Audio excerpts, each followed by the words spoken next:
Hey, yo, it's me, Pops Fan Marmalade, and you're watching the Comics-Related Madness Network. Huh? So come get some. CromCon. CromCon.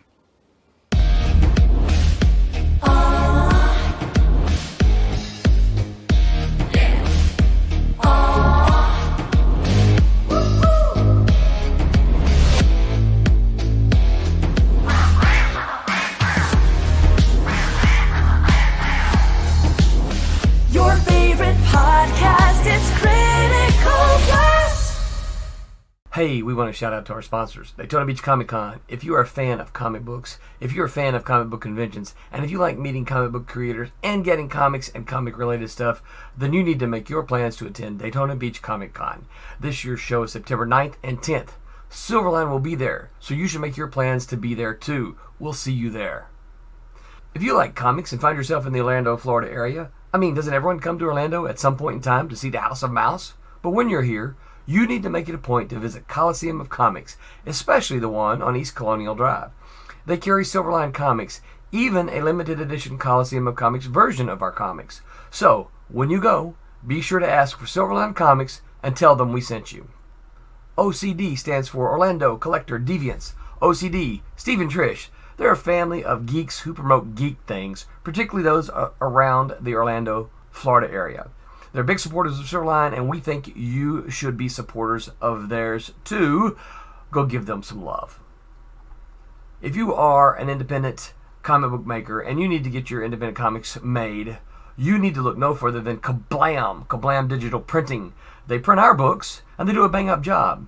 They're not only trusted by Silverline, but many, many independent comic book makers. Head on over to kablam.com and see for yourself just how easy it is to have your comic printed by them. And tell them Silverline sent you. Hi, this is Tim TK, host of That Silverline Show on Tuesday. Join us at 11 p.m. Eastern, 8 p.m. Pacific every Tuesday night as we discuss pop culture and the joys of making comics. Hi, I'm Roland Mann, and I host Silverline's Silver Sunday.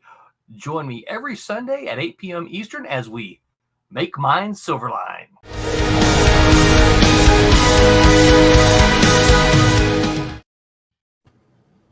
Good evening, everyone, and welcome to Silverline's Wednesday Wham, another wondrous journey into the world of the creators from Silverline. And we got a full house tonight. And before we get started, as always, I want to thank Daytona Beach Comic Convention for being our generous sponsor. And I also want to say a big shout out to StreamYard as well, because we're doing great with these guys. This is a wonderful platform. Scott, you want to say hi to folks? Hadn't seen you in a while. Welcome back, my friend. It's been a while. Thank you. I am very happy to be back. I was just watching that intro, and my goodness, I think we should rename the show the Wednesday show of attractive people. We're a bunch of good-looking people. Those pictures, so professional and smiling. Dean's old school little Marvel pick, you know. I like Dean's looking good, yeah. And Aaron, I wonder, you're looking off. I think who you look like you're laughing. You're gonna kick somebody's butt, right? I'm gonna that guy. I was watching somebody compete that probably, and laughing, mocking at their pain, That's an awesome. So I don't know who put that bumper together, but if it was Roland, I don't know, but it's pretty sweet. So music. The just get and then it bumps it up another level. I love it. I missed last week. Had a little partying to do, and the week before. Oh, was I here the week before? No, the week before. I think Yikes! Here. Yeah, I think so. Just before because the convention. So I don't know if I didn't get to watch the show last week, but I don't know if there was convention wrap up. But it was a blast, and I'm happy to be back home. But I had a great trip to Florida. Got to see John and Barb down there, and a bunch of other Silverliners, and it was a great time. So yes, for the Daytona Beach Comic Convention, folks, thank you so much for your hospitality and care for us. We were well cared for, and we felt very loved. And thanks to everybody out there that came by our table. We had lots of foot traffic, and I'd look over from my end of the table and see Barb chatting all day, and Roland and our end of the table, and even John up there chatting away and trying to draw. Just leave me alone. Let me draw my pictures. he didn't say that at all. He was very polite. It was a great convention. And then we had Scott every time he had to step away. Well, I my adoring fans. Yes, I had to. Were you taking selfies every 5 I did. minutes? Well, I He was texting.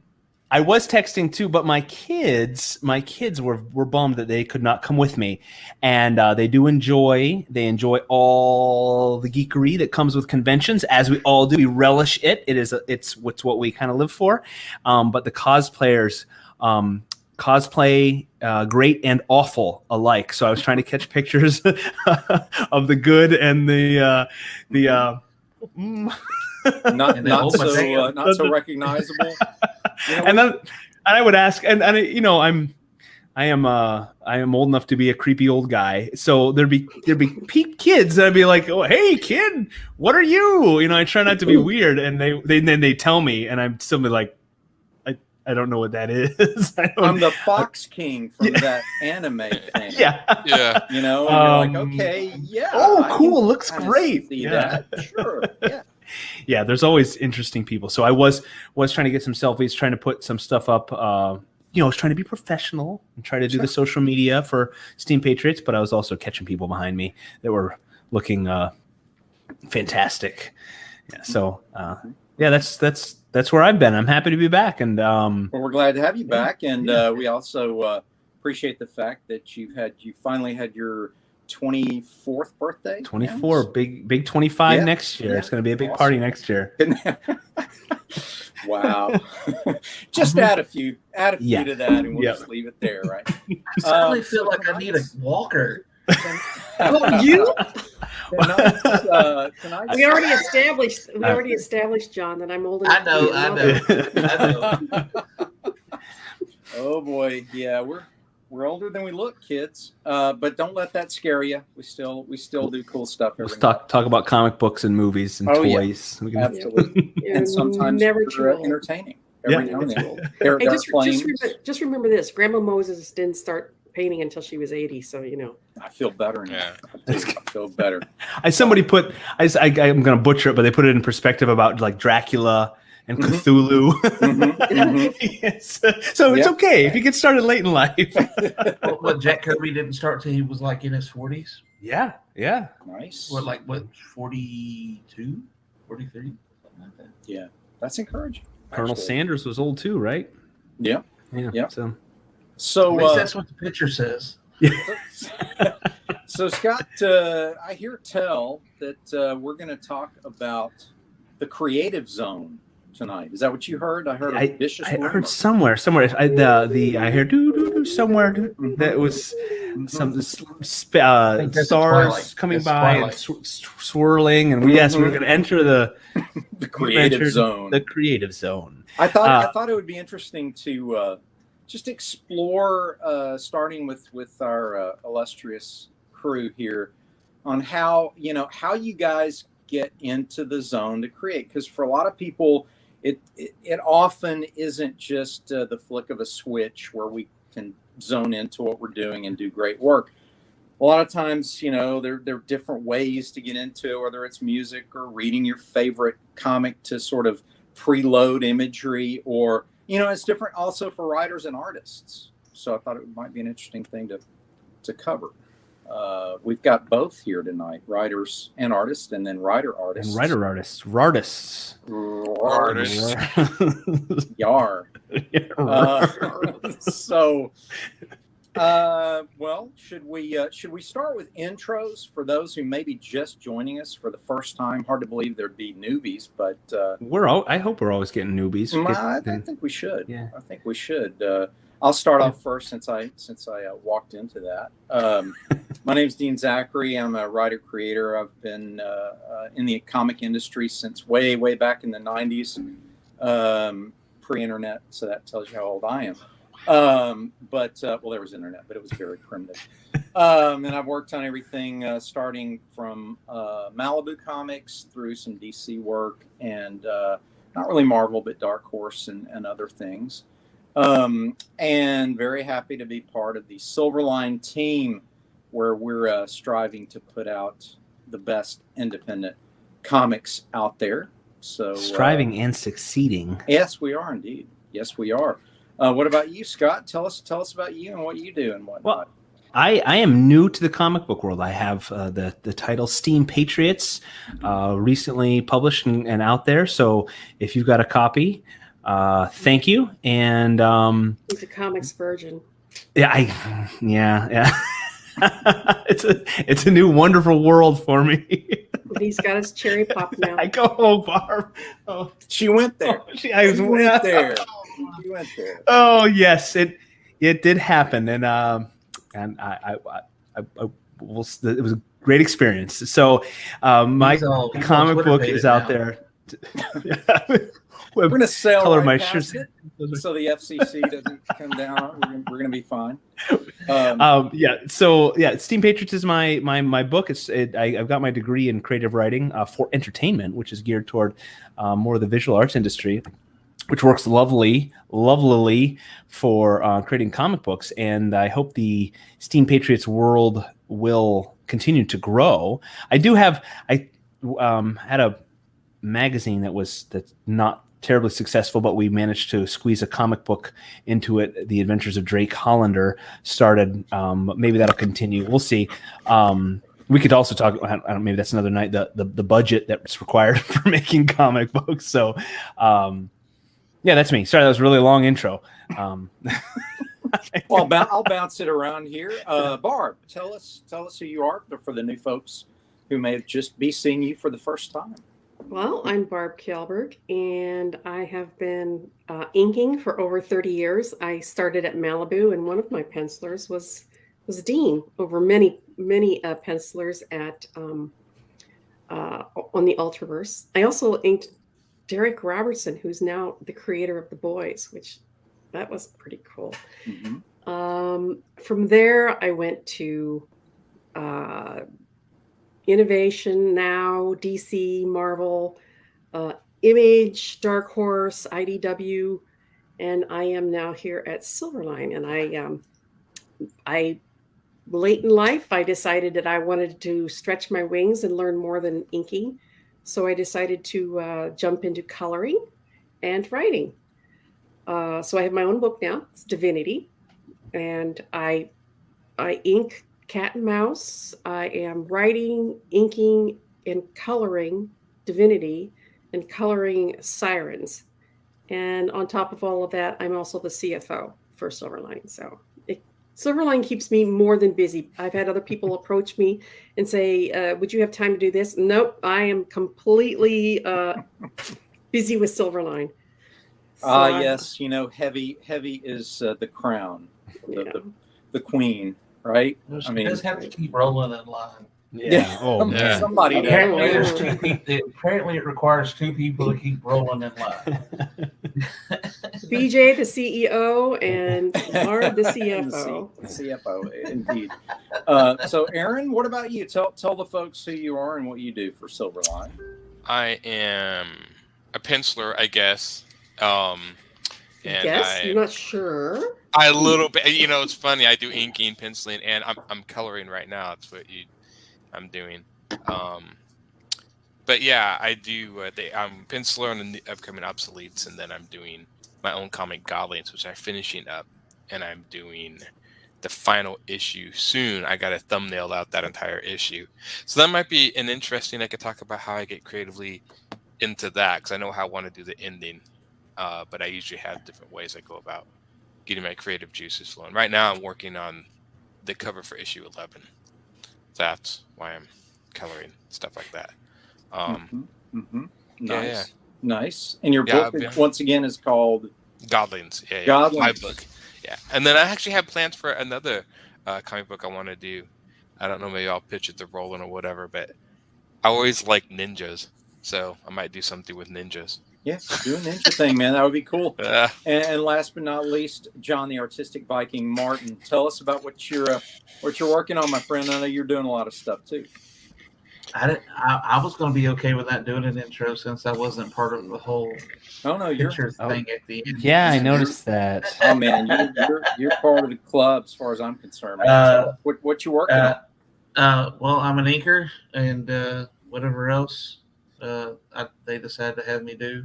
Currently working on Wolf Hunter, and then going back to finish up Friar Rush. Currently working on a cover for Wolf Hunter that I really freaking awesome. Nice. Well, I know people out there seen your work, the ones who supported our book so far, and there'll be a lot more of that to come. So, and then of course I've done some stuff for Upper Deck on under the Marvel license and Dynamite.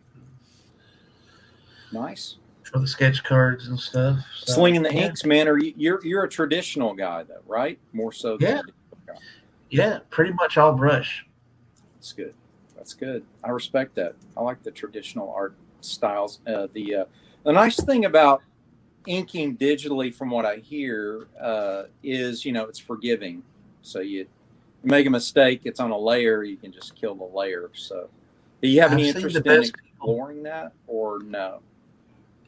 Maybe one day. I really like to feel a paper, but I will say that I found the people who ink the best digitally are the people who figured it out traditionally. I'm still doing both. Interesting. Yeah. Barb doing both. you mean you're inking, or are you still trying to figure it out? That too.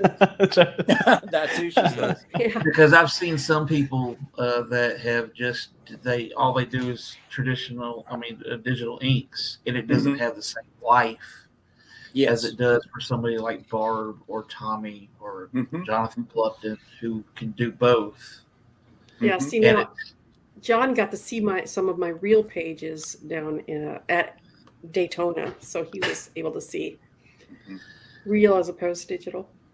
Yeah, and being able to do both, there's still a life to the stroke, even if it's digital. Yes. Where if you just do digital, it doesn't have that same life. It's matching that hand-eye coordination too with the stylus. Right. Getting comfortable with that. I'm sure, Barb, I try to make my digital inking look as close to my physical inking as possible. Would there ever be, that it comes up in my Facebook advertisements or whatever, that device called Remarkable, I think. I know it's just a notepad, but it has a stylus and has a texture to it. It claims. I've not experienced it. I don't know if anybody's experienced it, but it's supposed to feel like paper. I don't know if it does ink or if you can go between pencil or whatever, but it is a digital screen. I'm interested because I like to type, but I do like to write on paper. The only reason I don't do it as much is because it takes longer, and I have to retype it, and my handwriting's horrible, and sometimes I can't even read my own handwriting. So, and I lose my papers and all that sort of stuff. So having it all in one place, it's easier to edit on the computer. But I do like writing on paper. It slows me down a little. I think I bucked that when I did the NaNoWriMo, because getting in 1,700 words a day, and your paper doesn't count your words. The word processor does. That was a lot easier. Yeah. So, I don't know. I didn't know if anybody had any experience with that device, and it's probably not set up for the kind of inking you would need. But I wonder if there'd ever be any technology that would allow for that texture feedback to ink digitally. There are settings, not to get too wonky and in the tech weeds here, but there are settings on the iPad Pro that will allow the stylus to respond as if it's addressing. They also make something you could put on the glass. Yes, they do. To try to make it mimic paper. Oh, yeah. So that's cool. I have a protector. Yes. Plastic protector over mine. Yeah. Indeed. I also find, and again, I'm going to bring up age. It seems I don't like to do this, but I have found that there are days when I'm not as steady as I should be. And that's simply an age factor. And those days I ink digitally, because you can turn off your streamline on your digital and it will take the wobbles out. Wow. Yeah. That's Well, you good can to make know. a part of your style. That's what Yeah. Charles Schultz did. Yeah. Yeah, I don't want to do that. I'm so anal about my She wants it line work. smooth and crisp. I Yeah, do. yeah, I do. I'm yeah. very, very anal about my line works. And there's days when I know that I'm on point, and I'll be, superwoman on the real inks. I shouldn't say real, on the inks over Yeah. here. Oh Until yeah, you do check the it out. fake ink. Wow, I love seeing the workspace. I know the fans do too. Yeah. Well, Scott, since you were telling us about writing on paper, Mhm. all of that, when you begin a project, you're concepting and you're like, okay, I'm sitting down to write, and the family's sort of in the other room, or is there chaos around you? Do you create?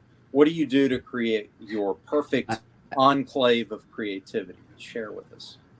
So first, I do want to say for anyone who's writing, and again, I am no veteran of writing. I'm still always working on my methods and how I do stuff. But if you need the perfect space for writing, you'll never write. You can't have I need a candle, and I need music, and I need lighting, and I need I need the pipe. Right. Well, the pipe is critical. Yes, I do have that. But you can't get stuck in that. You can't, because then you guys know we're all creative. You'll come up with any excuse to avoid writing, or it's like any distraction, anything shiny, and then and it happens. So that's just another crutch or excuse to say, well, I don't have my apple crisp candle burning, so I can't, or my incense.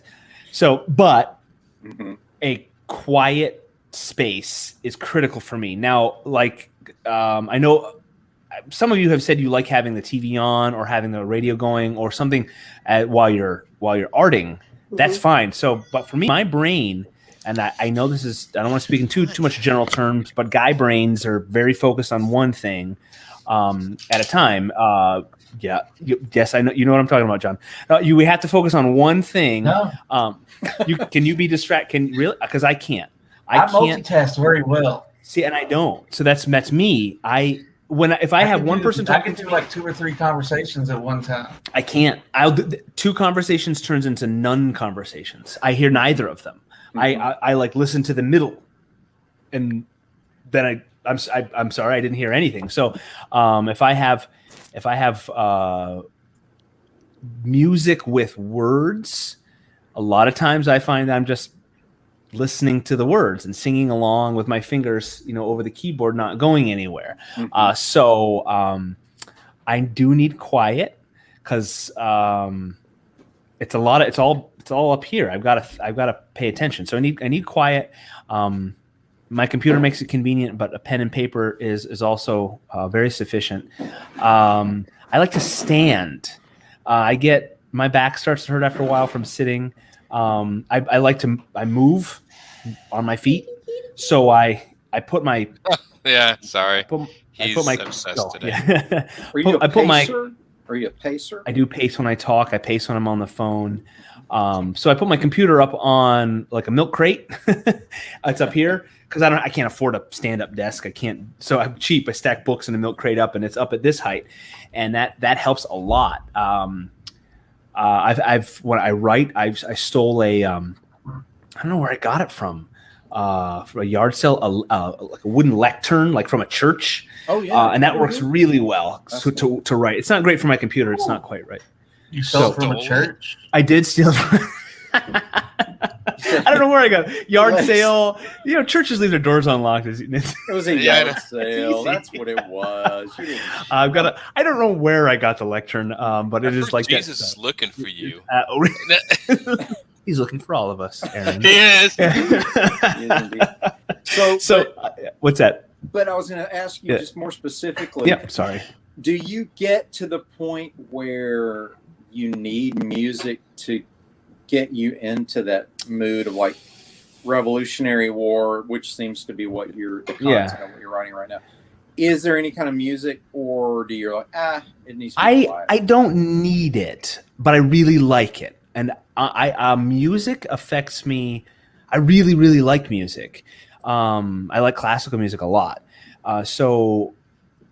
Or instrumental music that will give me, I feel like I often think of movie scenes or comic book scenes.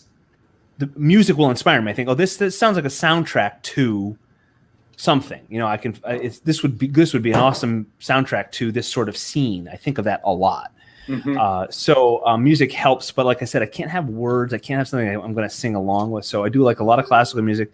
When I'm doing Steam Patriots, there's a couple albums that I really like that are 1800s and colonial 1700s music. Mm-hmm. That kind of gets me in the mood. I like sea shanties a lot too. Those fit the era. Yeah. Those fit the era. So I've been listening. I've been waiting to hear one key word because he carries the thing around him when he travels. Apparently. I do travel. I have banjo, will travel, and yes, bluegrass and old time music are fantastic. But they can't have words that I want to sing along with. So because I end up singing along and not writing. But yeah, that music helps me quite a bit. I don't think it's critical, but it certainly helps. So yeah, quiet space. I like music. I like walking and thinking too. I know Dickens did that a lot. So maybe it helped him. You chew gum at the same time? Walk, chew gum, and think. Dean, are you insane? I know I'm demanding. Who can do that? But I think we have a new person in our room now. This is our friend John. John, hello. Hey. Welcome to the stream, my friend. How are you? Hey, sorry. I'm good. Sorry about being a little bit late. Little Ann and I had to take the dogs out, No worries, priorities. My friend. No worries. Better late than never. Just since you I'm always late, so hey, it's all good. If you want to take just a quick introduction for the potential newbies in the room who may not know who you are, and then we'll jump back into our subject tonight. Tell us who you are. Everybody, I'm John Medic, editor at Silverline, currently working on continuity editing, most well known in the comic verse for Sniper and Rook, my self-published action-adventure title, a long-running action-adventure title, now under the Silverline banner. Fantastic. And we're glad to have you. We are discussing, I don't know if you were listening offline, but I heard about the banjo, and I can attest to, yes, he travels with the banjo. Oh, that's amazing. I heard some Deliverance stuff going on. Stop it. John, I thought we were friends. Thought you had my back. John. Wow, the secrets are all rolling out tonight, kids. Yes, he drove over that river with a banjo. Wow. All right. My friend John. I know, right? I miss seeing my friends. Scott made a pit stop to the Chattanooga River. Yeah. Oh, wow. Barb, share a little bit with us about your creative process in terms of getting into the zone.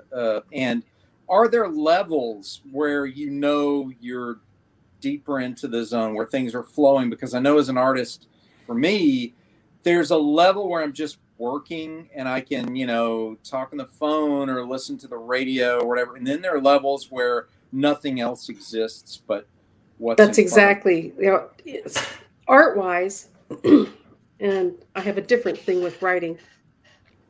But art-wise, I like to have books on tape or audiobook. And sometimes I'll listen to CNN on the TV, which is next to my my drawing board, but usually it's audiobooks that I listen to. Mm-hmm, mm-hmm. And you're right. If it's just like, okay, we have some background here, we got to fill in and stuff like that. But if it's a really interesting page, I'll notice that everything else just kind of fades in the background. Mm-hmm. And I'm like so zoned in to the artwork that I'll look up. 4 hours have gone by and I'm like, whoa, what happened? What happened there? And it's just like everything goes away and you're just so, and your lines are working perfectly. You're not making any mistakes. It's such an awesome feeling. It is. You just know you're on point.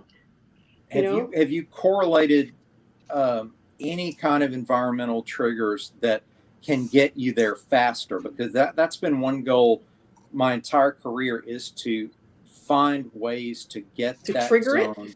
Chasing and that trigger high. No. Yeah, it's It just like happens when it chasing the happens, dragon. right? It just doesn't. Yeah, it just happens when it happens. Yeah. And it's usually on pages that have fewer panels or splash pages. I seem to like to be able to just fixate on the one thing, especially splash pages, which are they're big and they're beautiful and there's lots going on and you're just going at it and you don't have to break your concentration from one panel to the next. Or else maybe if there's like 2 panels or something like that. But yeah, that's usually when I get in the zone.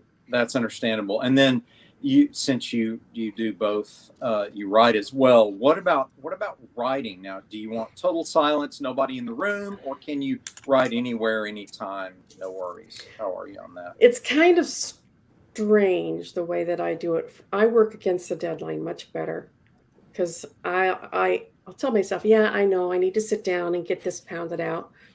And it isn't until I'm going, this really has to happen, that I can really get my creative juices going. Down at Daytona, Roland was saying, Alex is penciling issue 3 of Divinity, and you've got the script for issue 4 done. You really should be thinking about the next arc. I'm like, oh my God, that's true. That's really true. So I started tossing out ideas. Where do I want it to go? Because I have a lot of ideas, but I have to figure which idea I'm going to utilize in this particular arc.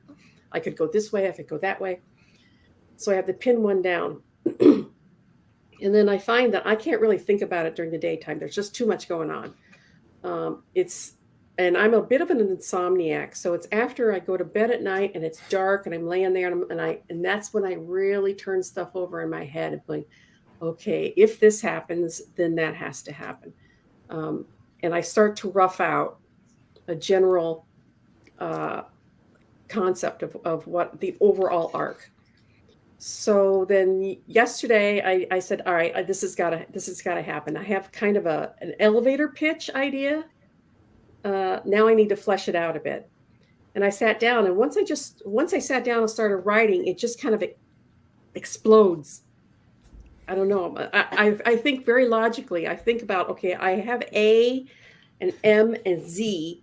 Now I have to fill in all the points in between. And as I'm sitting down and writing, how am I going to get logically from A to B and then B to C, and make it tie into M, and then get from M to Z.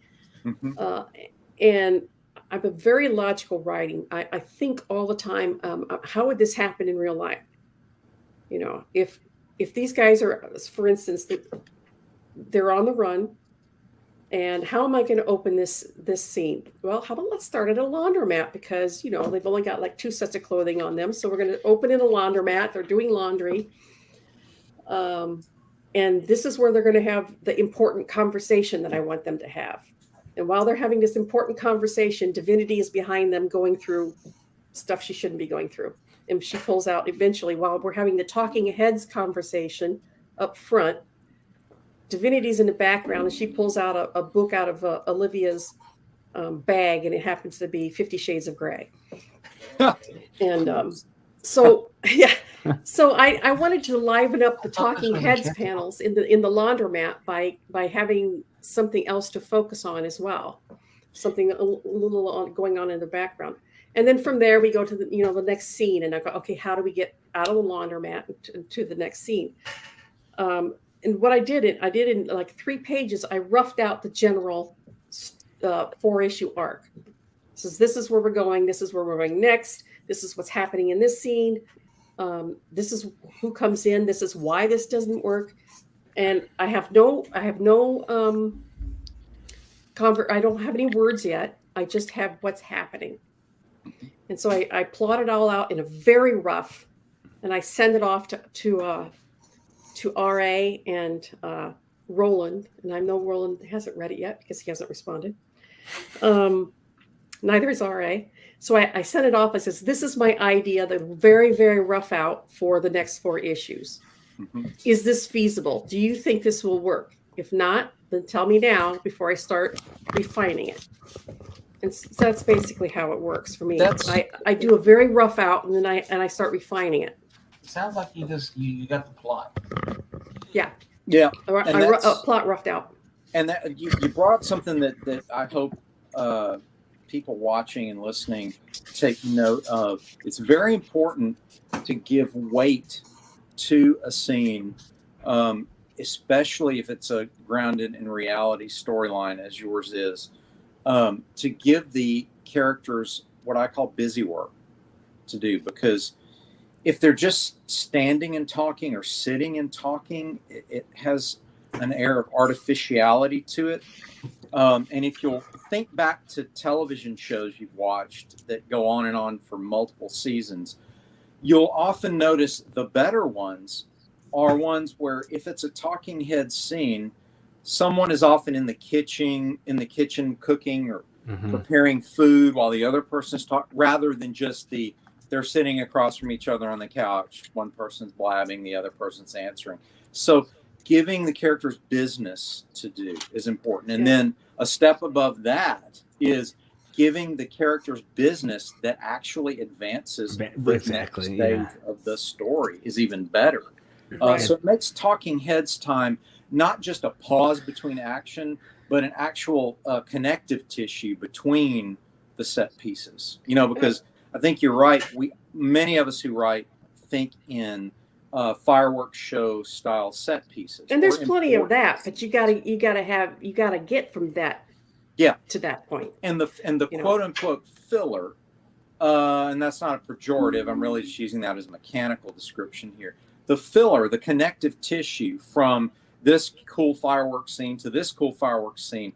The more you think about that and give it weight and maturity, the more powerful your shoot 'em up explosion fisticuff scenes will be, right? Yeah, and that's where that's your opportunity to ask questions to make your audience think. Yes. Is the talking head scenes. Why are these people after us? Who are they? What do we need to do to escape them? And there's one part that I haven't figured out yet, and that has to do with technical tracking. So I need to do some research. That's good. Because I can't just say, oh yes, they tracked us through the internet, but okay, that's just kind of a really general. I need to dig a little bit into how this stuff works, because it's got to be authentic. Which is good too, Barb, because if we're talking about inspiration and so forth, doing your research, there's nothing wrong with, of course, watching other shows, reading other comic books, seeing how other books or whatever do it, and getting some inspiration from that too. And the filler scenes, David Mamet said, I was watching something, he said it's a shame because he wrote, he's a playwright, stage mostly, or what he's known for. He said it's a shame they can't smoke anymore, because that was a great way to give somebody something to do on the stage, because on a stage you're really limited with what your props are. It's time to think, time to contemplate. It gives them the beat, and then they can talk. In the comic book world, well, not Marvel, but we can have a cigarette or a cigar. Anyways, it's something to do. Something's happening. You always, even just a cigar. They cut the cigar, they trim the cigar. It's a prop in the scene. But I actually learned that from reading the ElfQuest series, because what Wendy would do was that she'd have talking head scenes, and if you looked in the background, all the elves are doing shit. That's cool. Yeah. And if you look close, you could go back years later and going, I missed that the first time around. Look what that person is doing in the background there. Yeah. Oh my God, they're doing this. She always had her characters in the background doing interesting things that you didn't catch the first time around or the second time around. So I kind of like that. Yeah, a quick answer too, Barb, for a contemporary story as yours, where weapons are involved. They can always be cleaning their guns. Oh, there you go. Yeah. Looking for ammo. One of the things, Barb, you had talked about realism. So I taught technology for 20 years, and so I pulled a lot of that stuff into Sniper and Rook, because as I was publishing originally. I was teaching, and that's like became my passion. One of the things that I found, like when I went back to reprint some of the books and tighten up some of my scripting, some of the tech that I had put in there is now so out of date. It's worse than like Sandra Bullock's The Net. Yeah. So Nice. Great movie. Preference. yeah. Oh, totally. Yeah. Anything Sandra Bullock, I'm in. But yeah, if that's one of the things I've actually tried to pull back from a little bit on the over, realistic, because it will date the piece. So if it's something that you want viable for the long run, might not want to get into too much detail because whatever's techie that would today. be too boring anyway. Well, yeah, not to some of us techie because we probably would like it. I go, oh, cool, that's how they did it like 20 years ago. As I'm looking back at my old books now, I'm like, that's old. There's one of my favorite movies of all time, Heathers. Has anybody ever seen that? Yes. Okay, Yes. so Christian Slater, Winona Ryder, Shannon Doherty. Great movie. They couldn't make a movie like that today. Basically, they kill a bunch of people in high school, and the guy wanted to blow it up. If there was no Heathers, there would be no Mean Girls. Basically, is what it was. And the writer John Waters, he came up with their own slang for the movie, specifically for that reason. So that it wasn't typecast as like an 80s, a 70s, a 90s. So, everything was its own. And it kind of kept it, as fresh today as it was when it came out in the late 80s.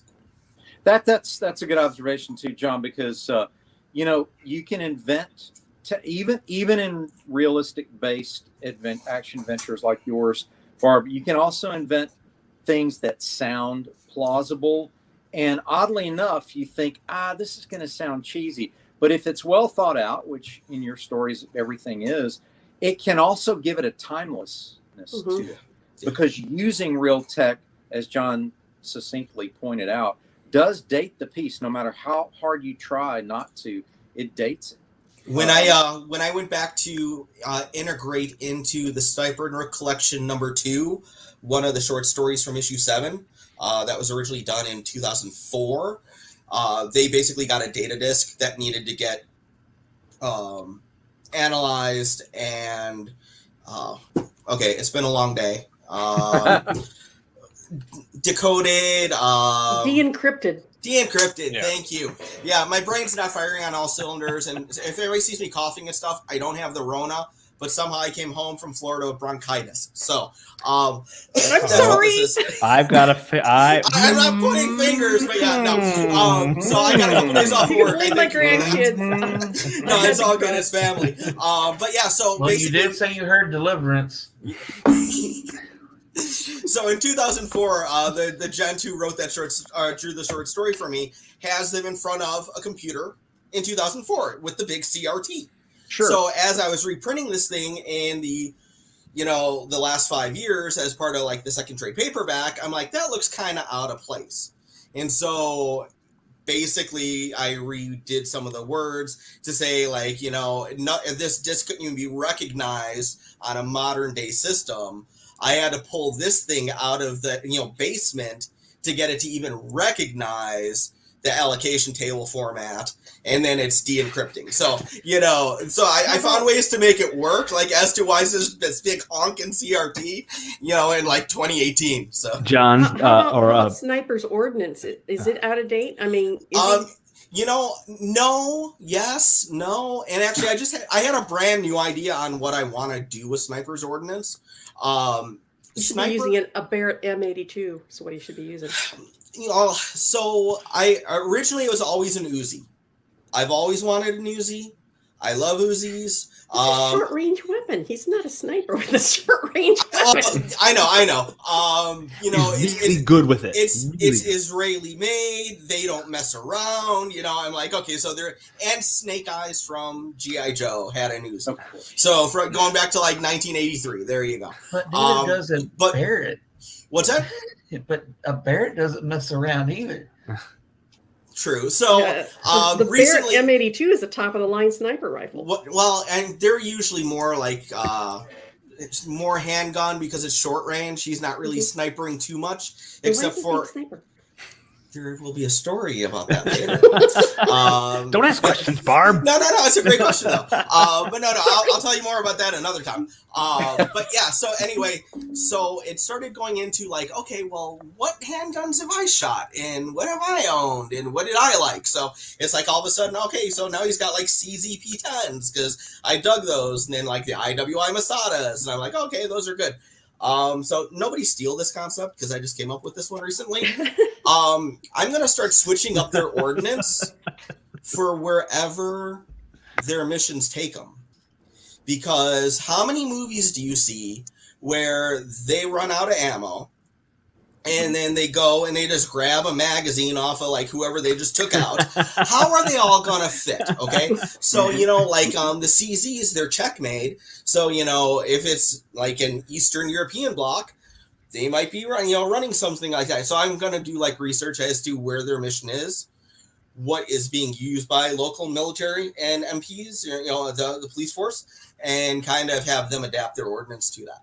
Yeah, but that's just run thinking everything logically. 9mm because 9mm is the most common 9mm. round used in the world. And that's absolutely true. Yeah. Yep. Yeah. 9 mil everywhere. Yeah. Even though I like AK-47s use 9mm. So okay, I was going to shoehorn a James Bond reference in when we're talking outdated tech. GoldenEye, when Natalia, yeah, when she goes in, Miss Anatop. no, different character. No, and she goes in. She says, "I need 486 processors with a modem," and she wants to buy all the computers. Remember, because she needs to send an email to Boris. But yeah, talk about what was that 1995? Yeah. It's pretty fun in many ways to watch computers right in James Bond movies. It's great because it really dates them. But that's part of the charm, I think, too. Yeah, with the radar in the Aston Martin and the boop boop. Right? Yeah, I love it. I love it.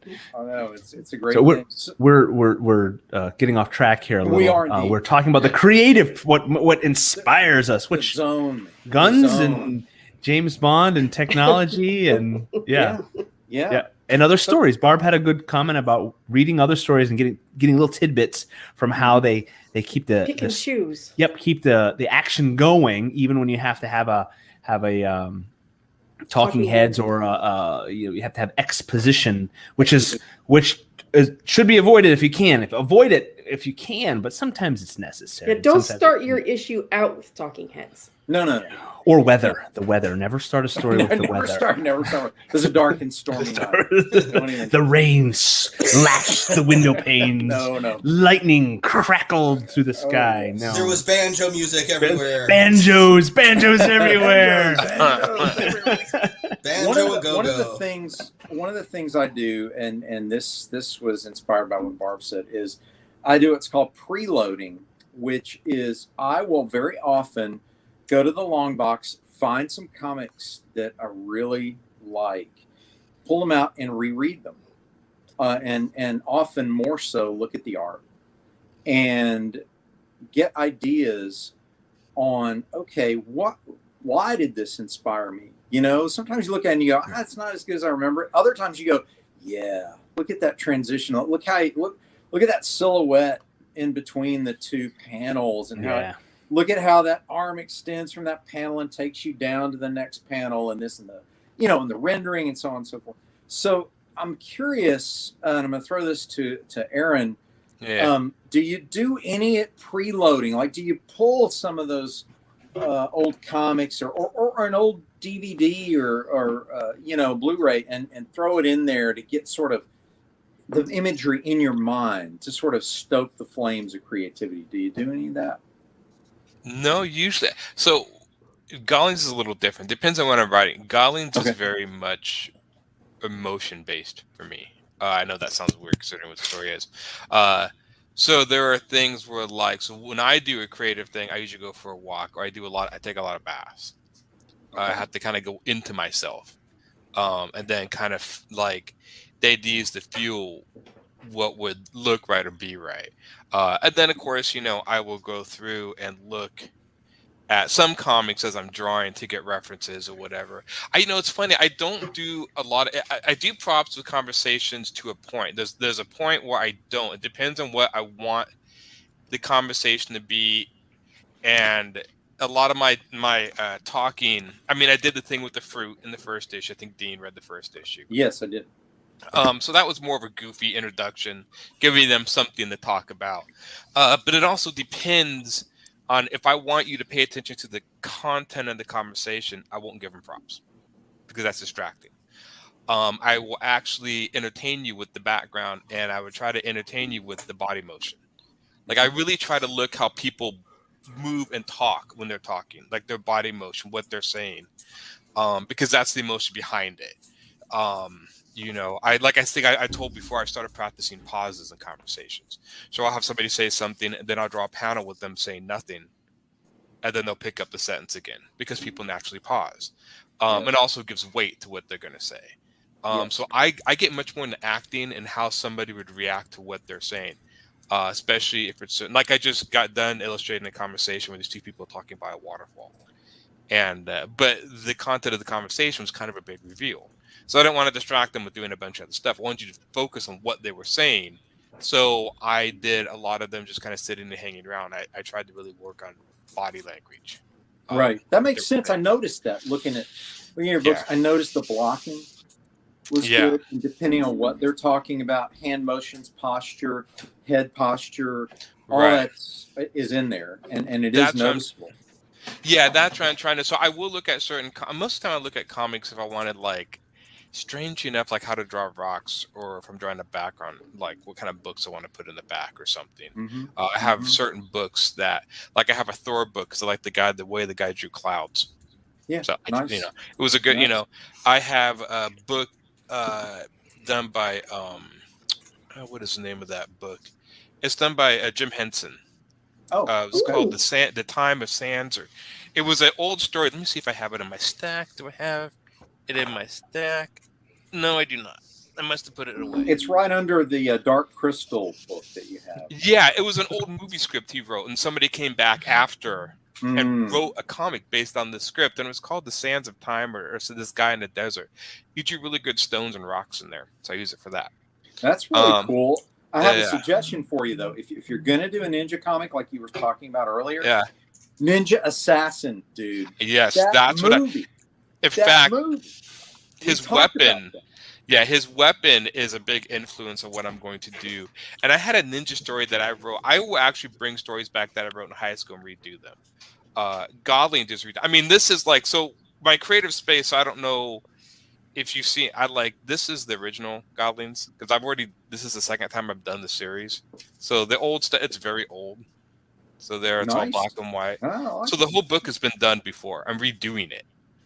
And so it's a little different creative. So I'm looking about what I've done, hitting the same story beats, but changing things I wanted to change. I changed entire scenes in there and stuff like that. So this is technically my second draft, final draft. So I had a preliminary draft. But it's just a story I want to tell. But yeah, Godlings is a little different. One of the big influences on me is, again, Neon Genesis Evangelion. It's an anime. If you watch how that guy animates, he doesn't do props. He will mess with body language very much in that anime. So there's a lot of times where that show will talk about depression, and the main character Shinji's dealing with depression. So one trope he'll use as you go through the show is they'll go into like Shinji's mind. He's riding on a train, and it looks like it's sunset. It's like getting darker outside. He's sitting there very quietly on the train, and you're just talking to him. So he's usually, and there's no props. He's not doing anything. He's just sitting there talking to him, and usually his mind's talking to him, mental introspection and stuff. The same thing. He will use different looks on faces. Like he will actually use the fisheye lens on the face if the guy wants to look crazy or whatever. If you get a chance, I suggest if anyone wants to learn about using body language and getting emotions out, that's the original anime, and you can find it on Netflix. Evangelion's on Netflix. It's fantastic. And how popular it is, like they have theme parks of this in Japan. It is huge in Japan. It is like the Lord of the Rings of Japan. I think if anyone, even if you do not like anime, don't care, watch it. Just watch it. A fascinating show. It's one of those ones that just I've never seen anybody do what he did and pull it off. So it starts out as a very sort of like trope anime. This is kind of what my Goblins did. Same concept, very trope, very giant mechs are fighting these angels. And yes, he bases it all on Jewish folklore and angelic, so a little different from Japanese. And then it starts to degrade. So he starts out normal, and then he starts to break the characters and break everything down as you go along. Never seen it done before, and it's still the original series. There's 4 movies that came out. The original series is worth a huge influence on my work. But he's the one that really started getting me to focus on body language, the way people talk and stuff. That's why I started from that series. I'm like, that's fascinating. I want to do that. And then I tried that in Goblins. As far as the ninja stuff, I will watch ninja type things or whatever. Ninja Scroll. We talked about Ninja Scroll and Ninja games are a huge influence too. The Ninja Gaiden series. If you guys ever played Ninja Gaiden. Yeah, I played that. I played the game. Yep. And that's a huge influence and stuff on ninjas. You want to get movement. I usually approach most of my scenes through movement. I want to like mimic the movement and idea of what they're doing, how to explain it. Not a pose, but trying to get somebody in mid pose. So I'll watch a lot of Jackie Chan movies. Watch the Raid movies. Yeah, stuff like that. Watch how they fight. Watch how they move. I try to get that into mine. But I think also. So as far as creative, mostly walking and be by myself. I don't look at a lot of. It's funny. I'm not inspired by a lot of things directly. In other words, I don't see a lot of movies and anime. I'm like, I want to make that. They'll give me ideas for ideas I've had. I'm like, oh, that's a cool idea. I should blend it into another idea. I've had people, like I used to work with somebody who, I remember he saw Prometheus. I was doing a comic book for him, and he came back, he's like, we're going to make everything like Prometheus. And I'm like, okay, don't do that. But he did it anyway. Don't do that. Don't, there's a danger when you're overly copying something you love or tributing it or doing an homage, which is, homage. Yeah. There's a little bit of like, I think there's sometimes comic books. This is one thing I find kind of weird in comics, and maybe it's all the creators. I find it weird in comics that people do not take more chances in comics, considering how much money they supposedly make. This is the idea of doing something no one's ever seen before. I mean, even when people do independent comics, it's always superhero stuff, or it's like Marvel, DC stuff. Like, still most independent, because that's what they've seen, is what they do. But when people do something different, or not even the subject matter, just experiment. I mean, like when Sin City came out, I mean, I wouldn't have seen art like Sin City. Yeah. I've seen stuff done, like entire comics done in like abstract watercolors from like Europe and stuff I've never seen. I wish there was more experimentation, because it's ripe for experimenting and presenting something instead of just, well, if I copy Marvel and DC, I will get famous because I'm like them, and it's like that never works. And people still chase that golden fruit. It never works. People still chase it. I mean, I remember when Bone first came out. Who knew that Bone would be popular? I mean, I remember he was pitching this little cartoon, but now it's like huge. So as far as like creative stuff, I always irritate my art friends, really, because I'm always like, I'm always on. They say I don't do warm-up sketches. I don't keep a sketchbook. I just basically sit down and start working, and I irritate the hell out of my friends because they can't figure out how I can do it. Like my friend Juan, it's like, you don't do warm-up sketches. Like, no, I've never done that. I just sit down. I definitely have to warm up. And I want to mention, because you were saying, you watch some anime stuff. There's a new anime for Star Wars called Star Wars Visions. Okay? Yeah, I watched it. That's some good stuff. Okay, the one called The Duel. Yeah, is supposed to be the best one, and from the reports, I haven't seen it yet. The reports I've heard are that it's so good that it's like you step back and you go, why can't they do more Star Wars stuff like this? Because it's creative, it's filled with surprises, and yet it's just a classic throwback reference to a samurai duel, right? Which is in the same wheelhouse as the Jedi and so on. I think that was the first one. I didn't catch all the names of it. I think it's the first one. Even the animation is very unique in that or whatever. And again, even the Japanese even push different animation techniques. I just think art being art, people have always, I think, split fine arts and commercial art into two fields. In other words, the experimentation of fine arts can't be translated into commercial art and vice versa. Like you can't bring commercial art in the fine arts because you're not being experimental or projective. And I think that's crap. I just think that's stupid. I think you can take ideas from fine arts and put them into commercial art and vice versa. I think they feed off each other, and I'll make new things. So I think people who do that, like, we can't do fine arts or commercial art because it's not the same. I'm like, yeah, but that's how you make new stuff that people like. Well, like comic books opens the door to that better than many other commercial ventures. Yes. Because it is a singular vision, which is arguably why you get such great material in independent comic books. Notice I said independent. Yes. No more from the big two. I mean, that's But from the independent comic creators, you're getting something that is a person's soul, right? You're getting that if they're doing what they should be doing, because there's no budget, there's no target demographic. You don't have a bunch of bean counters that have decided, no, if we make this character like this, you're guaranteed to have this many people read it. You know? Yeah, it drives me nuts. I don't like that. Even the way I write some of my characters, I have them in my head. In my head, one of my characters is slightly autistic. I just wrote her that way. I don't even. So I don't know if she comes off as that. She's asked a lot of questions. She's very curious. But in my head, she's slightly kind of. And I didn't do that for any sort of brownie points. I just thought that'd be a character. Yeah. Even in my ninja story, there's as weird as it is, the ninja that I have that I'm thinking, and I won't go too deep into this. He is born without arms, from the forearms down. Okay. There's a reason. So there's something I want to add to him and do. And I'm like, okay, I have this idea, whatever. But I actually, and that I like to write characters. That sounds like you got the idea from an anime. Strangely enough, no. I got it from an American. Anime like that. I saw a trailer for an anime like that. He did. This is one I got it from an old comic book called Kaboom. Anybody remember an American comic called Kaboom? No, okay. Was that Jeff Matsuda? Yeah, Jeff Loeb under Rob Liefeld's banner. There's that really arcade. It was awesome when he was doing awesome entertainment. Oh, okay. He has some really cool ideas, and so there's a visual idea that I got from that comic that I want to work into it. And but I always like limitations on heroes. I always want to give my heroes flaws or something to work through. That they're too perfect. That's why I always find it so fascinating when people write Superman right, because he's vulnerable. So how do you do that? When people do it successfully, I find it fascinating. But yeah, I always try to write interesting, weird characters. I mean, just look at my characters in Goblins. They're all weird and have backstories and stuff.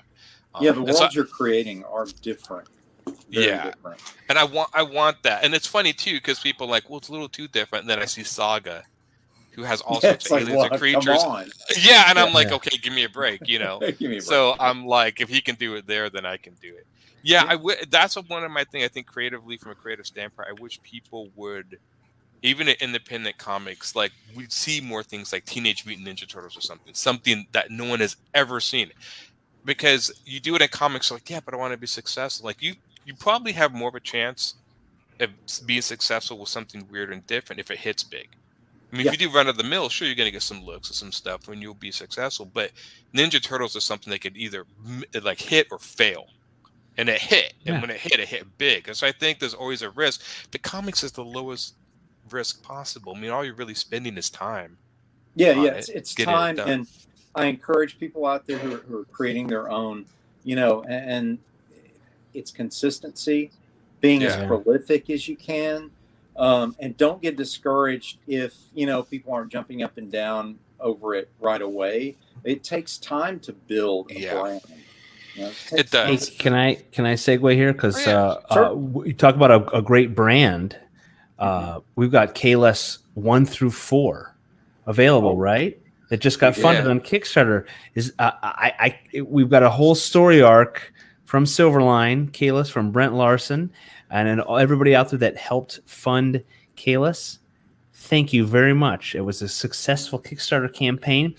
And I want to also note that we are 10 minutes past the 1 hour mark. I know we started a little late, so that's okay. If we do want to transition into our free for all, we are allowed to do that, but I don't want to ruin our conversation about the creative process, what inspires us, where we get our ideas, what helps us get our ideas. And I didn't want to steamroll that, but I also wanted to take note of the time for everybody because we've been having a great conversation. And I didn't want to forget to thank all the supporters of Kalis out there. Yeah. And we got some comments over here on Facebook. I've been trying to go back and forth, keep an eye on that. Jose says, man, full house. Hi, all. Hello, Jose. Thanks for saying hello. Tommy says, look at all the whammers. Great to see everyone. Tommy was going to try to join us, but he's hanging out with family tonight. That's okay. Tommy does everything. We don't know when he sleeps. He does sleep. Hey, Tommy. Quentin says, good evening, Dean Scott. Everybody, Aaron, Barb, John, and I think Quentin's he's got an and there. I don't know, capitals, and exclamation marks. You might have to explain yourself, Quentin. I don't know what's going on. Forgive me if I'm confused. But thanks everybody for comments, and all of our viewers. Don't hesitate to ask questions on our Facebook page or wherever you're watching this. Even if you're not watching this live, we really try our best to check back. We get those dings and pings and notifications that we got comments on our shows. We love comments. We love questions. It doesn't have to be about this particular show or the topic, but if you've got a question about comic books and pop culture and writing and arting and all those sort of things, throw them on there. We will do our best to answer them.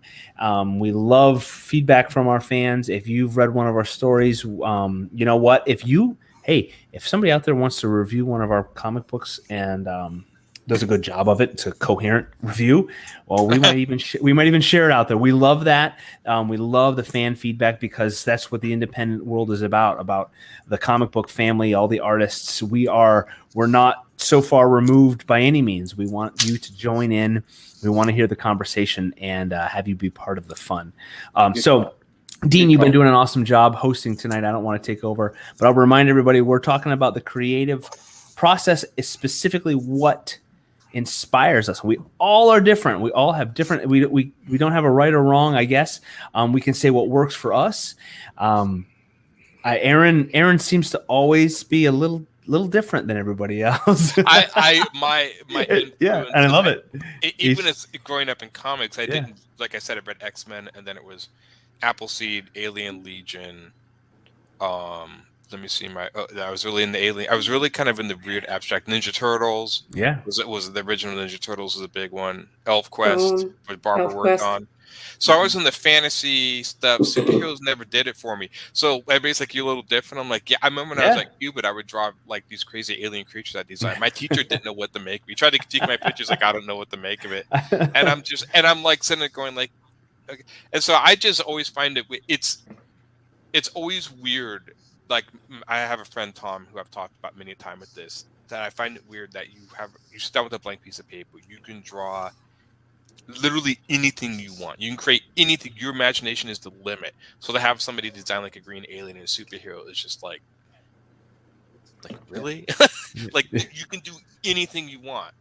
And it's just like, well, yeah, but I'll draw Superman, but he has a purple cape this time. Right. And that's just me. I mean, I'm sure lots of people like superheroes, but I'm just like, yeah, but you could really get your imagination. And the comics is like, people tell you like, there's no money to be had in comics. I hear it all the time. I was like, well, then why is everyone still repeating the same thing as no money? Like, go crazy then. If you're not going to get any reward for it, just do whatever you want. I've got a question then. So in this is the mainstream world. Do you think that's why Guardians of the Galaxy are so popular? And I know they weren't in the comic book world, in the printed form. They were not as popular. They were not. But and the team that's in the movie was not the comic book team. Right. But we've got a sort of talking tree. We've got a raccoon. Yeah. They're different, and I think they kind of did what you said there, Aaron. What can we do? We can come up with literally anything. Like like the raccoon and stuff. I mean, I remember when I was a kid, I thought Rocket Raccoon was a cool kid. I mean, his original costume, he had like almost this Civil War general's uniform. It was really different. He had like the little and I remember like. Was that in the first Hulk appearance? He Something first like appeared in that. Hulk, I believe. Yeah, he had a And really then- different costume. Yeah. And then I think it was like, what, 84, 87, he had the miniseries, I think Mike Mignola did? But he had like 4-issue Yeah. from Marvel. Mike Mignola, and then I think Scott, the guy who does I Hate Fairyland. Oh God, what is his name? He did a 3-issue series, I think, right after the movie came out. Scott, When you talk about like veering from the norm, I always think of Sandman and Hellboy. Mhm. Yeah.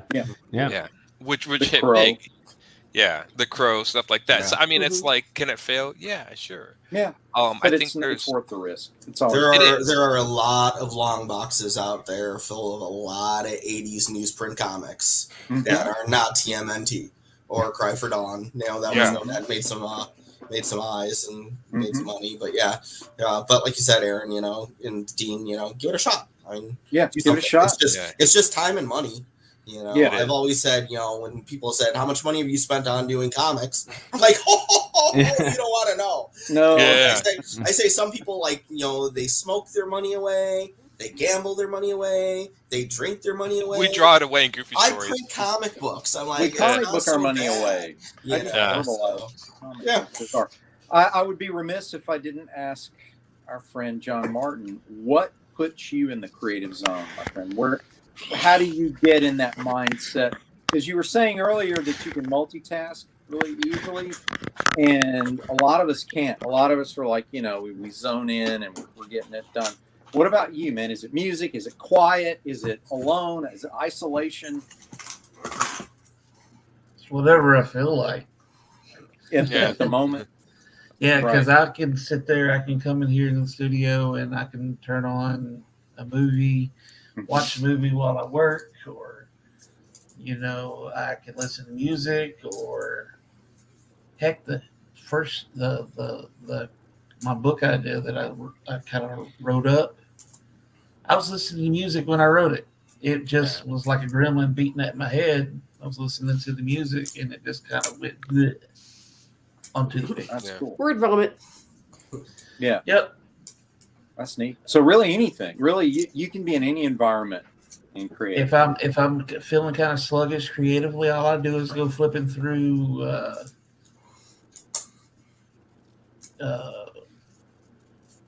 reference poses and things like that, or I look at art. But it really didn't take much. I mean, I don't really do. I may say I'm doing a warm up sketch, but I'm just doing the sketch because I wanted to do the sketch. Right. Are there Yeah. any It's not artists? really a warm up sketch.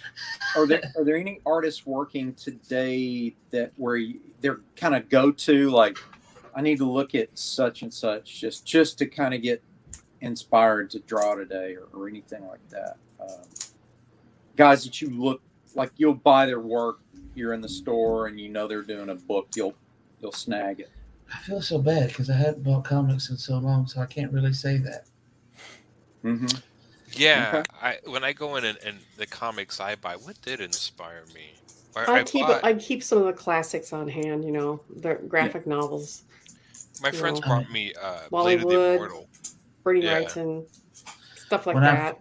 When I go looking at artists, I'm looking at their pencils and looking for something to practice inking, Yeah. like Eddie Barrows or Cole. Mm-hmm. Mm-hmm. You know. Yeah, I recently rediscovered Joelle Jones. You guys are familiar with her work? I've heard. She did a particular run on, I think she's probably doing her own stuff now, but she did a run on Batman back in early spring of 2018, I think. It was called The Rules of Engagement. It was when Batman and Catwoman got together, got engaged, whatever. And she did a tremendous job with the art. It's kind of a blend of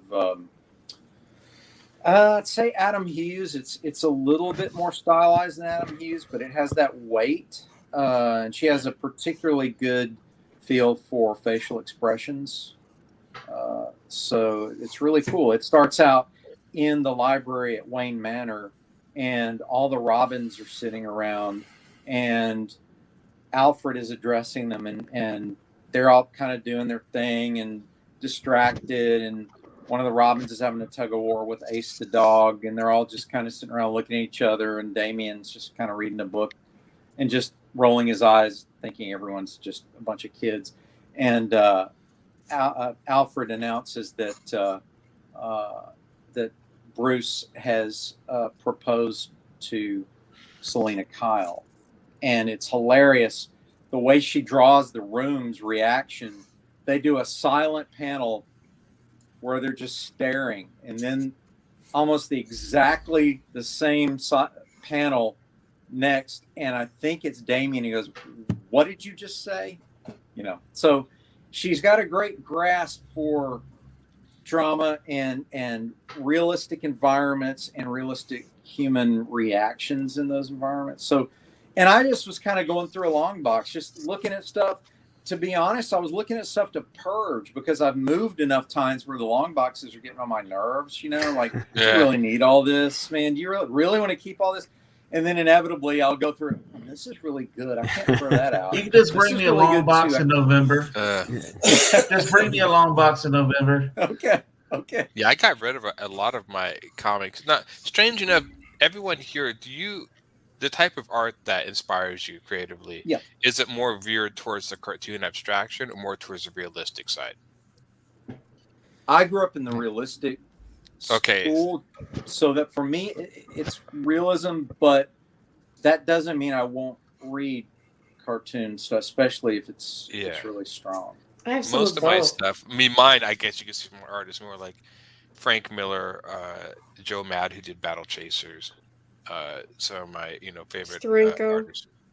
Steranko, he did some interest. Yeah, I like his stuff. The light and shadow. I tend to I don't know my terminology very well, but the more realistic. But then the art style that I picked for Steam Patriots is a little stylized, but perfectly fitting. Yeah, well, thank you. It really is. That's what I wanted. I have a real mix on I like my the collections. Classic style. That's why Barb, I like the art. Yours is a classic comic book style, and I like that a lot. I like those. There's a lot of artists who can do. I don't know.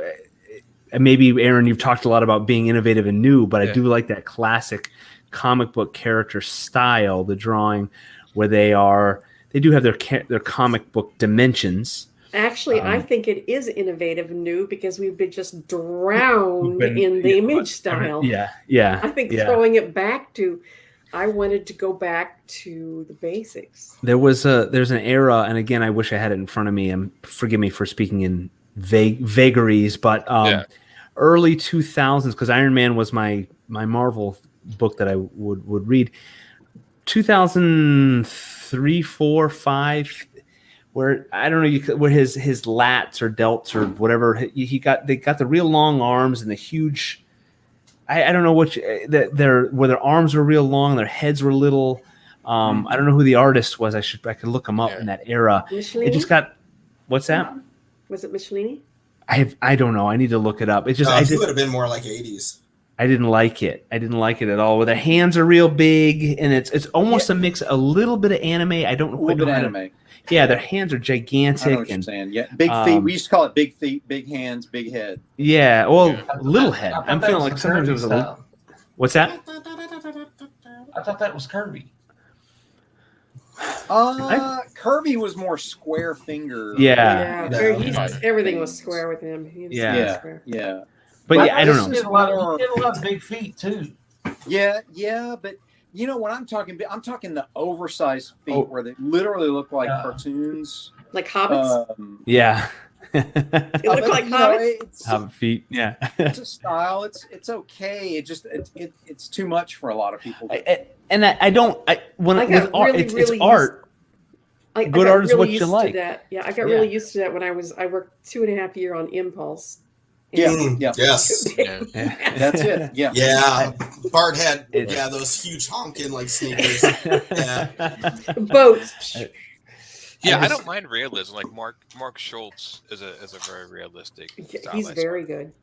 If Excellent. and if we're just talking art in general, I mean, I love like Winslow Homer and Norman Rockwell. That's what I like. That's what nothing wrong with anything else. Sure, but that's what I gravitate Do you toward. think that, strangely enough, I've often wondered if that's out of vogue? I think it's in vogue for certain people. I see a lot of comics who do realistic art not seem to attract much of an audience, but I see people do manga stuff and attract much of an audience. Is it like just the stories, or is it the art too? I mean, and I It even got to a understand in point- comics, Scott McCloud argued that you see yourself more in abstract cartoon stuff than realistic stuff. There got to be a point with comics, especially like Marvel, like a Greg Land and everything, where things just got too realistic. Yeah, and it lost that excitement. I mean, and that's no put down to like Mr. Land or anybody in that style, because it was very well done. It looked very realistic. I can't even make like a realistic stick figure, so I'm not poking at that. Yeah, but the realism took how they say, like, when people are immersed in your story, you don't want to do something to jolt them out and bring them back to reality. When people are in a comic book, they need to be jolted into that alternate reality. And so if you're going from realism and looking at just exact realism, like that looks like a real human and that looks like a real human, it doesn't necessarily draw you in the way the crazy manga stuff does. Explosions everywhere and like crazy sound effects, and it's more exciting to look at. There's a surrealism that I think the best comics display, where it's real to its own world, and if you get too far into photo referencing to the point of tracing, I think the closest to realism I ever saw do well commercially was Adam Hughes, or Alex Ross. Or Alex Ross. Oh yeah. But again, Alex is a wonderful illustrator, but almost in his storytelling pages, they're almost so sculpted and perfect that it loses a little bit of the motion, where it's almost like his covers are more awesome to me. They speak to me more so than his storytelling pages do.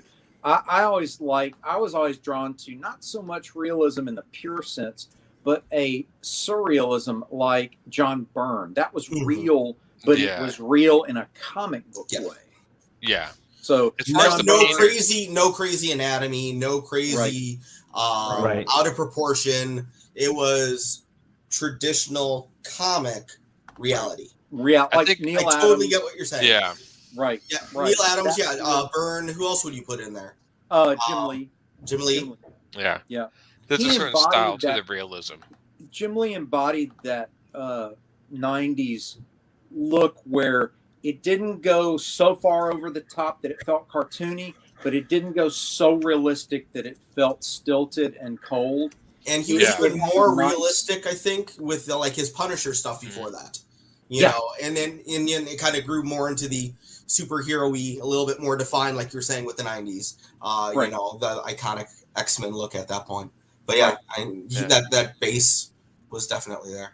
And I learned my lesson by experimenting as well. I did a 6-issue miniseries in the early 2000s for Atlas Comics called Phoenix, and they requested that I do my graphite style. And it was a fun experiment. But I won't do that again for storytelling because when I illustrate in graphite, it isolates and sculpts the figures so that they lose some motion. I think Lee Bermejo does this a little bit too, where it's beautifully rendered, but sometimes it feels over-rendered, and over-rendered pages can sometimes lose a spontaneity and lose motion. So I quickly went back to what Scott was describing earlier as the classic comic book style. It's inked, it's colored, and it has a bounce. It has a life to it. Yeah. And that's certainly not to disparage those who don't do that.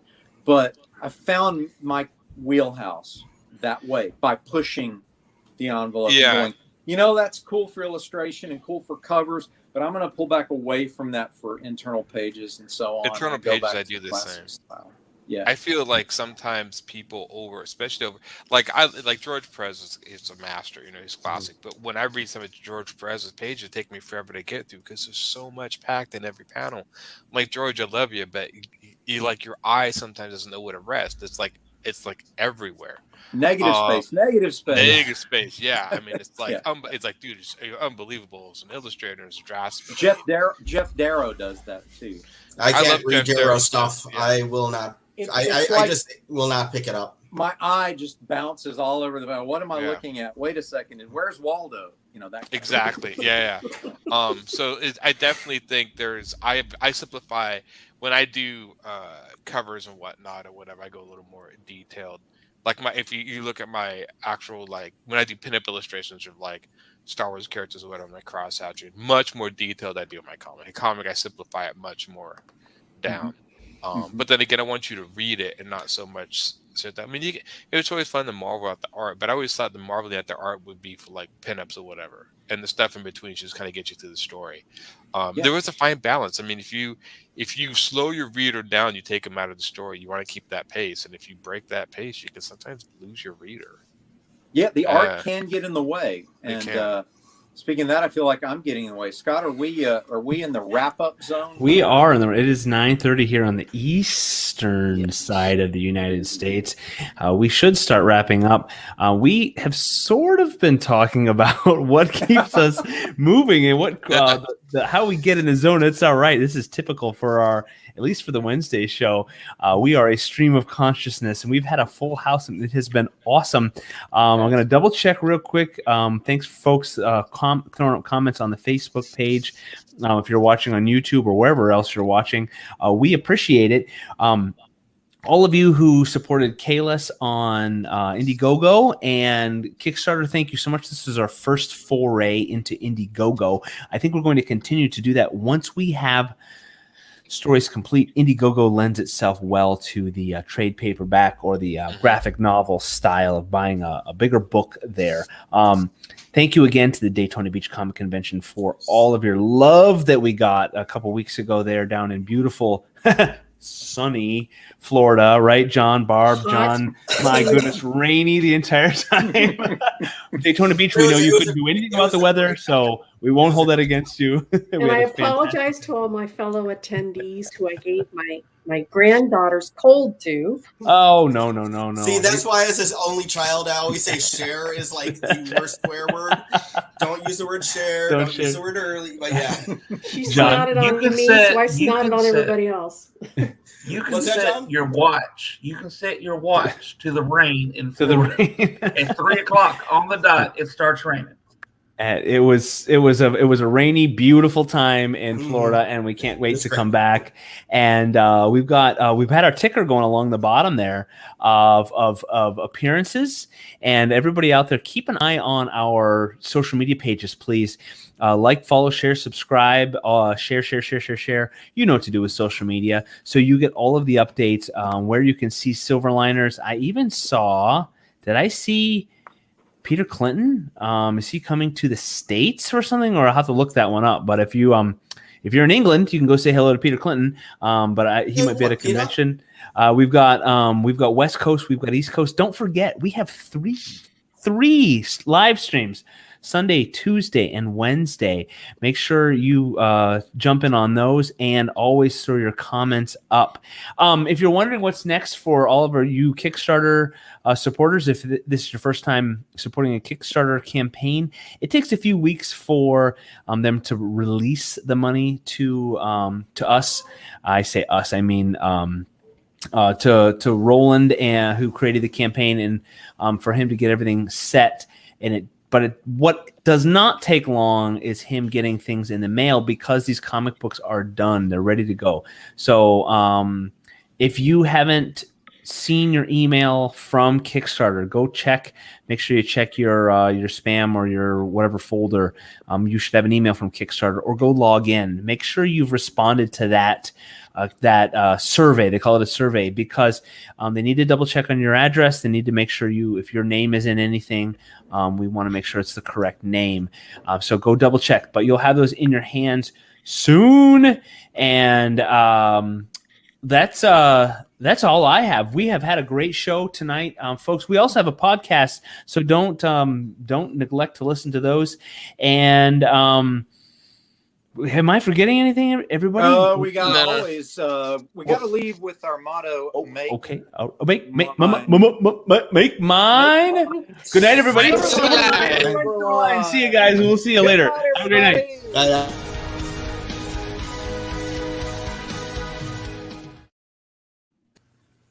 Good job, everyone.